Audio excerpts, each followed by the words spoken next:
The persona in the Philippine folk literature. So the word persona is a literary term for a character that may not portray the author himself. So the word persona in the Philippine folklore literature by Florentino H. Hernedo asserts that attempting to fully interpret what folk literature is implying. So it is a both vital imperative and pedagogical prerequisite.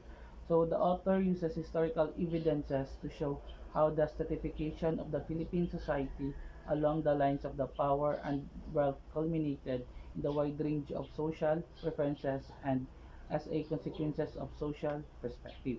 Now let us move on to the literature and society.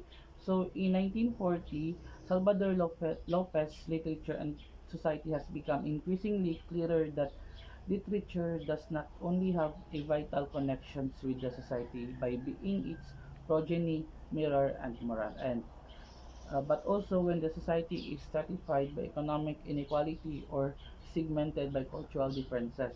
But it also registers the detail of the internal conflict. Now, let us move on to the Kwentong Bayan. So, in Kwentong Bayan, it is a folklore that is shared by a particular group of people, so it encompasses the traditions to common cultures, subcultures, or groups. So this includes oral traditions such as tales, legends, and proverbs and jokes.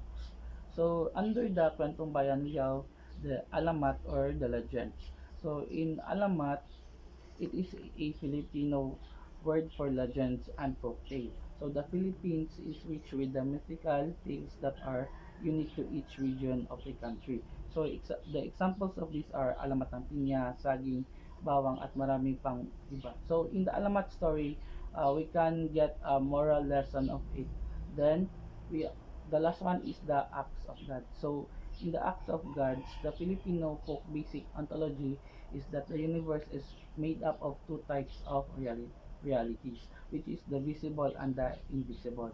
So in the invisible are the human being, while the invisible has the powers like the gods and goddesses, such as in the example in the Kalinga, they have gods and goddesses like Kabunyan. It is a supreme deity, also called as Kadaklan, which means the greatest, who derives bad spirits away, making the soil suitable for crops. And they also have Kidut, which is the god of lightning, and Kidlat, which is the god of